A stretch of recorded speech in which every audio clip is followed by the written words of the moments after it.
Ami Facebook, bonjour. Je suis David Daniel Agou, étymologue, interprétateur biblique, juriste de formation. Je vous avais promis précédemment de vous livrer le secret d'Abraham. Et donc, je vais résumer plus ou moins les 4 conférences que j'ai données précédemment pour en arriver à ce fameux secret caché, oublié, mis en sourdine pendant toute l'époque de la galoute. Il s'agit du secret de la réincarnation des âmes de Sodome et de Gomorrhe. Abraham était un récupérateur d'âmes. On le comprend à partir de la phrase dans laquelle il est dit Hanefesh asher asa becharan, l'âme, les âmes qu'il a faites à Haran. Comment peut-on faire des âmes sinon en les récupérant, pour leur faire une résurrection et pour réparer dans leur vie ultérieure les péchés et les fautes des vies antérieures. En fait, tout a commencé à l'époque de Nemrod. Les sages de Nemrod disaient, avec beaucoup de logique,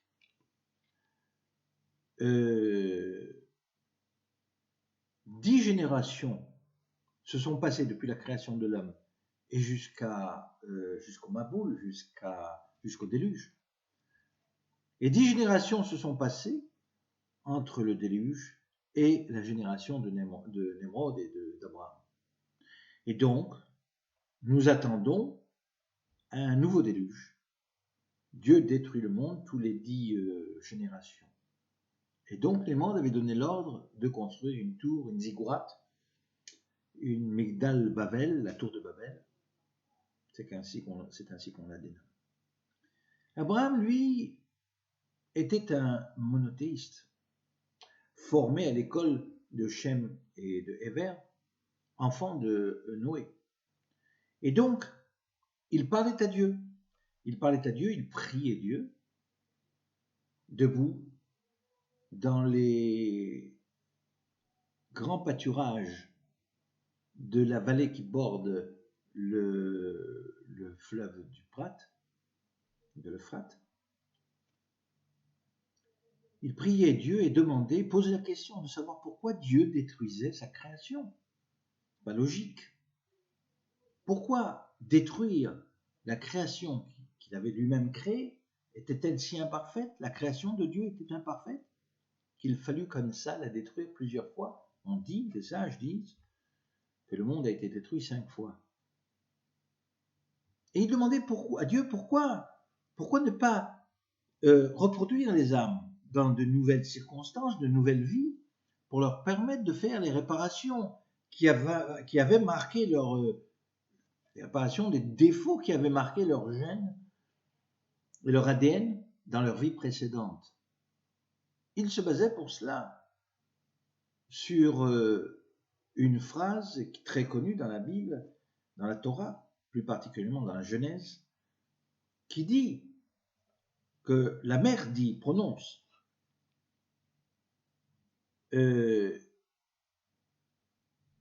après avoir tué Caïn par erreur, par inadvertance, il dit Caïn sera Yukam, sera donc vengé 14 fois, Shivatime, c'est comme Machartime, après-demain, donc 14 fois, 2 fois 7 fois. Et les mères 77 fois.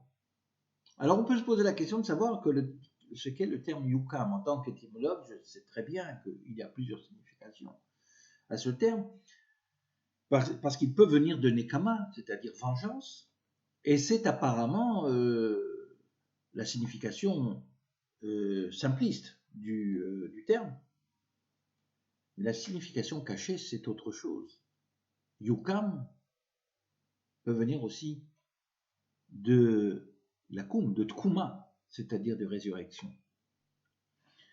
Et donc, il est peut-être écrit dans le texte, dans le secret des termes, que Caïn sera ressuscité 14 fois et Lémer 77 fois. C'est essentiellement sur cette phrase que je me base pour élaborer toute une théorie, en connaissant le caractère d'Abraham, qui faisait l'Achnasat Orchim, qui recevait énormément de gens, d'idolâtres, pour les convaincre du monothéisme, de l'unicité de la divinité. Il faisait ce qu'on appelle une récupération d'âme. Il était empreint de cette vocation, parce que c'était une vocation chez lui, de faire revenir au monothéisme de Noé, d'origine, tous les idolâtres qu'il rencontrait sur son chemin dans le pays de Haran. Par la suite, il a reçu ce qu'on appelle Avtachat Hazera, c'est-à-dire la promesse d'une longue descendance, une grande descendance. Et là, s'est posé la question de savoir quelle serait la qualité de ses descendants. Dieu a dit, Abraham est mon serviteur fidèle, il enseignera à ses enfants la croyance en moi et ma connaissance. Abraham avait demandé à Dieu de permettre le sauvetage et la récupération des âmes de Lot à Sodome et Gomorrhe, qui avaient fauté à Sodome et Gomorrhe, et il avait demandé leur résurrection donc dans sa descendance. Il avait choisi la qualité des âmes, et pour ne pas qu'elles soient destinées à l'oubli, aux forces du mal, comme le prétendait le roi de Sodome, puisque le roi de Sodome dit à Abraham, prends le matériel, toutes les richesses, et moi je prendrai les âmes. Donc il avait l'intention de récupérer les âmes des gens de Sodome et Gomorrhe dans le cadre des forces du mal. D'ailleurs, ironiquement, le roi de Sodome était tombé dans un puits d'asphalte. Il y avait de nombreux puits d'asphalte jusqu'à aujourd'hui dans la vallée du Jourdain. Il était tombé en se sauvant dans un puits d'asphalte. Il en était ressorti complètement noirci. Il représentait donc l'obscurité et l'obscurantisme. Je raconte cela parce que, contrairement à lui, Abraham s'oppose à lui. Il s'oppose non seulement au niveau de la négociation des âmes de Sodome et Gomorrhe, mais il s'oppose aussi sur le plan de la croyance divine. Puisque Dieu lui dit, après le sacrifice qui ne s'est pas réalisé, le sacrifice d'Isaac, Dieu lui dit, et puisque tu n'as pas tu n'as pas soustrait ton fils à mon sacrifice, et donc tu as voulu le sacrifier sur mon autel. Mais le mot chasarta se prononce aussi le chasharta. Tu n'es pas entré dans les forces de l'obscurité du mal, tu représentes les forces du bien. Et je dirais même étymologiquement que cela signifie aussi lo shacharta, si tu inverses les lettres, de chasor, chashor, ve shachach, tu obtiens donc, tu n'as pas oublié les préceptes que je vous ai transmis, c'est-à-dire les préceptes de la Torah. Et là, on arrive à une question fondamentale pour laquelle j'estime que Rashi s'est débiné, s'est soustrait, et il n'a pas fourni l'explication qu'il devait fournir en tant qu'interprétateur, le plus grand interprétateur de tous les temps. Avant d'arriver à cette interprétation, je dirais que Abraham a combattu avec 318 soldats à lui, puis les troupes de ses amis chétéens, Ner, Mamré et Eshkol. Il a combattu les 4 rois du Nord qui sont venus et qui ont conquis pratiquement tout le pays de Canaan. Ils ont pris des otages, tous les gens de Sodome et Gomorrhe, y compris le fils de son frère, et ils les ont ramenés vers le nord. Abraham les poursuit, les pourchasse, il arrive à leur niveau, à l'ouest de Damések, de la ville de Damések, et là il les surprend et il les combat. Il libère donc les gens de Sodome et Gomorrhe, et c'est là que le roi de Sodome lui dit « Prends les richesses, et moi je prendrai les âmes ». Et Abraham répond différemment, il dit « Non, les richesses seront prises par les combattants qui sont venus te délivrer, c'est-à-dire Eshkol, Mamré et Ner et Mamré. Et tandis que moi, je prendrai les âmes des gens de Sodome et Gomorrhe. » Il avait donc déjà, j'évalue au niveau temporel, une année avant l'affaire du sacrifice d'Isaac, il avait déjà mis dans son esprit son intention de récupérer les âmes de Sodome et Gomorrhe. Et là, il les avait libérées dans la réalité d'aujourd'hui. Donc, elles lui étaient soumises, puisque c'était leur libérateur.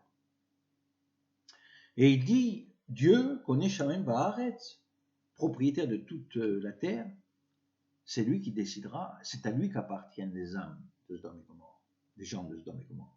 Et c'est lui qui décidera où elles iront et à qui elles appartiendront. Et voilà. Beaucoup plus tard,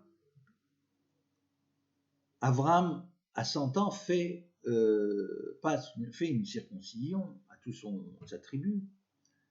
Je soupçonne que c'est la raison pour laquelle, à l'origine, les bergers de Lot avaient décidé de quitter le camp d'Abraham. C'était, disons, la goutte qui avait fait déborder le vase. Et voilà que, couché dans sa tente, 3 jours après la circoncision, donc au moment où le corps fait le plus mal, n'est-ce pas, arrivent 3 anges, 3 envoyés de Dieu. Et là, il se passe quelque chose que je vais vous expliquer, vous conter, basé, pour être honnête, non pas seulement sur l'intuition, mais surtout rationnellement sur la solution que je trouve à 2 ou 3 problèmes que voici. Les anges donc sont arrivés, ils se sont assis devant sa tente, sous un arbre. L'arbre est symbole de justice parce qu'il va se passer un jugement devant nous, et je vais vous le conter. Mais avant tout, je vais vous raconter que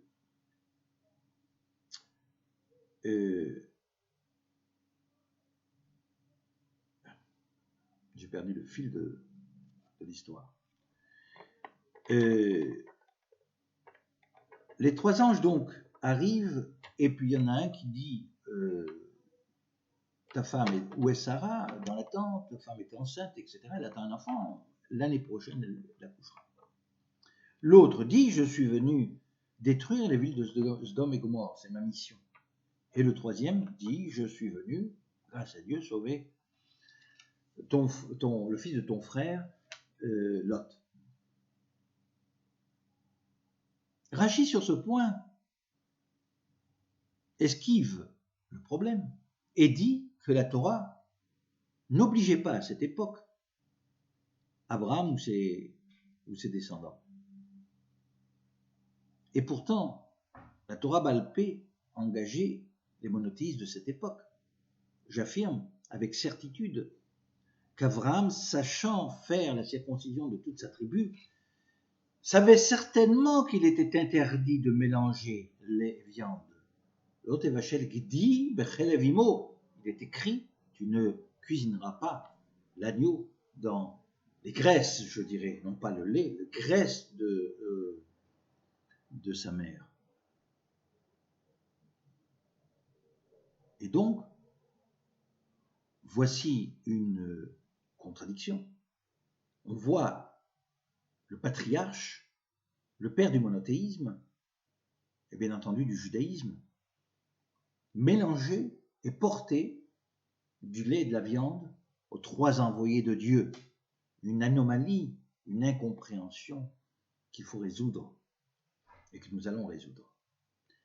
Mais je dois rajouter aussi que la deuxième anomalie provient de Lot.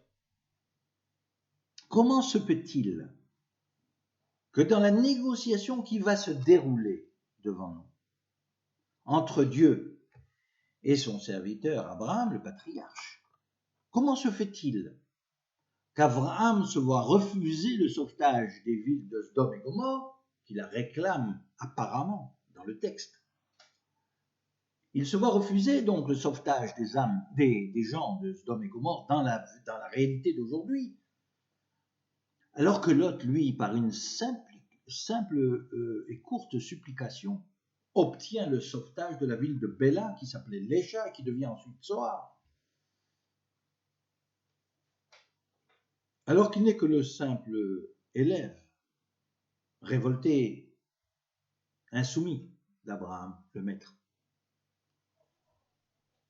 Reconnaissez que c'est une question primordiale que Rachi n'a pas résolue et dont personne n'en parle.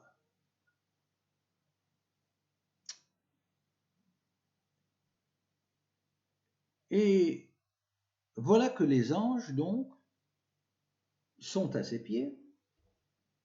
Abraham veut soulever le problème qui fait le sujet de ses prières depuis déjà des dizaines d'années, depuis le pays de Haran.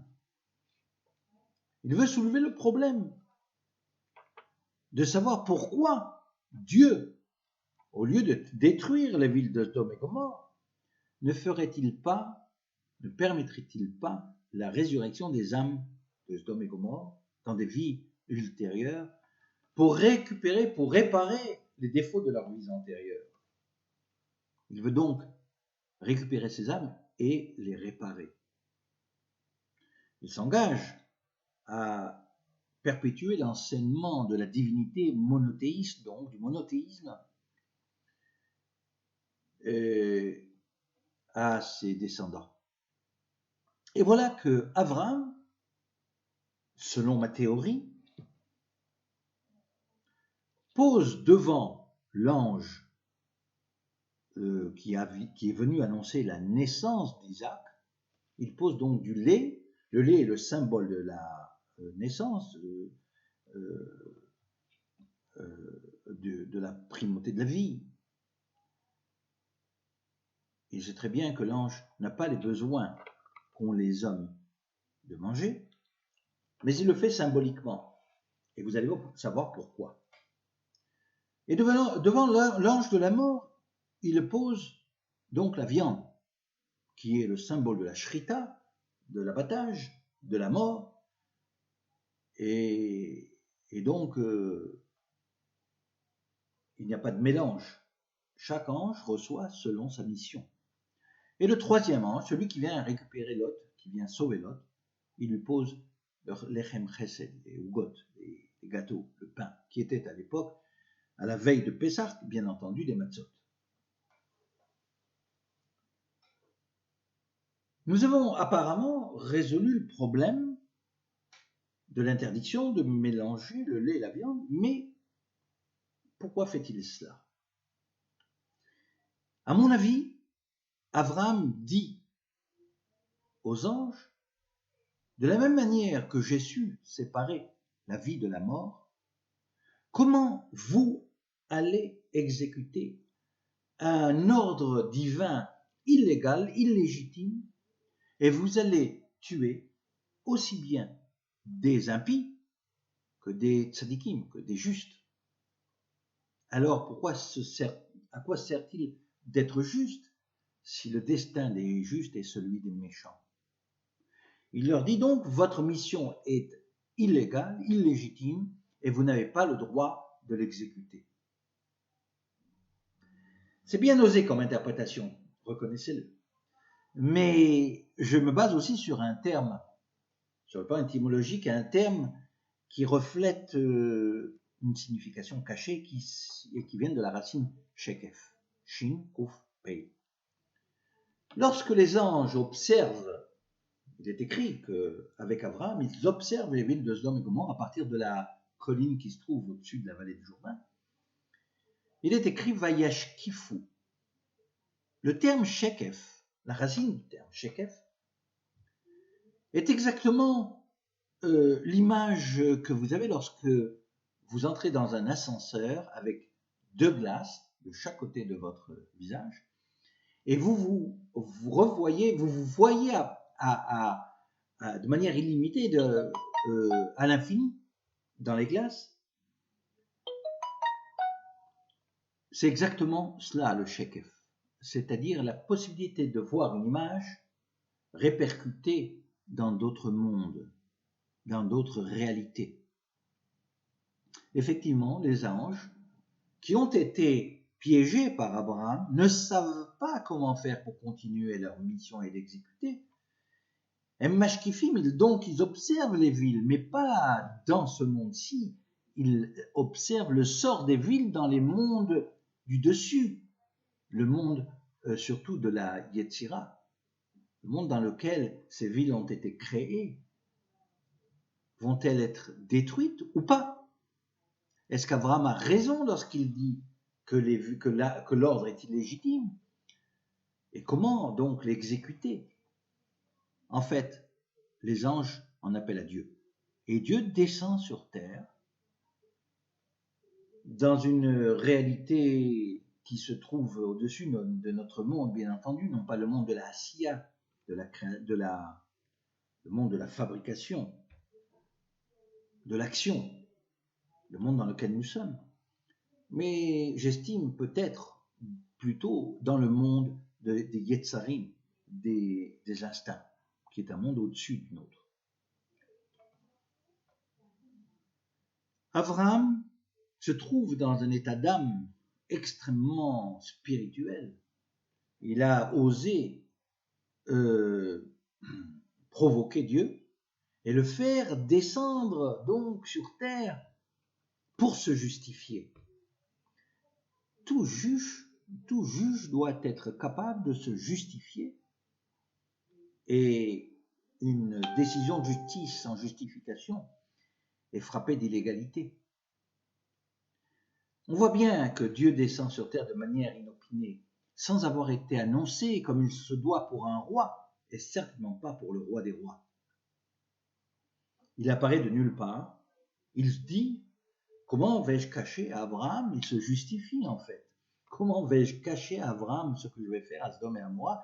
Abraham est mon humble serviteur qui en cédera à ses descendants, etc., etc. Et voilà que commence la fameuse négociation des 50 justes. Vous connaissez, donc je ne vais pas revenir sur le texte. Mais cette négociation s'arrête à 10 justes. Et là, Dieu remonte dans le ciel et Abraham revient sur terre, retourne à sa tente, l'Imkomo. Arrivé à 10 justes, Dieu dit non, il n'y a pas 10 justes dans les villes de Sodome et Gomorrhe, et donc il n'y a pas de raison de sauver ces villes.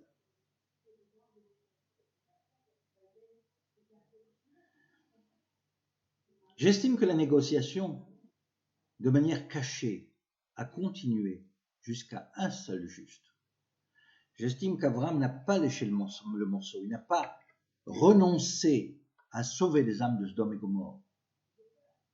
Et donc, arrivé à 10, qui est une notion communautaire sans laquelle il n'y a pas de communauté qui peut survivre, sans le minyan de 10 justes qui prient Dieu et qui croient en Dieu. Là, on entre à présent dans une phase occulte qui n'est pas racontée dans le texte biblique et qui concerne un seul juste. Abraham dit à Dieu: et si je te sacrifie sur ton autel en holocauste un juste seulement, le fils dont tu m'as annoncé la naissance, juste à l'instant, est-ce que tu serais d'accord pour sauver les âmes des gens de Sodome et Gomorrhe et les récupérer dans ma descendance? Parce que c'est ça l'objet de la négociation. Sans quoi, comment pourrait-on dire que Lot a réussi à obtenir le sauvetage de la ville de Béla par une simple supplication, alors qu'Abraham, lui, n'aurait pas obtenu satisfaction? Bien sûr, il a obtenu satisfaction. Et c'est ainsi que les âmes des gens de Sodome et Gomorrhe ont été répercutées, ressuscitées, jusqu'en Égypte. J'oserais même dire que certaines de ces âmes Dieu était trop fâché avec elles pour pouvoir leur permettre de survivre plus de 8 jours jusqu'à la circoncision. Et ce sont les enfants des Hébreux en Égypte qui sont morts noyés dans le Nil avant d'atteindre les 8 jours.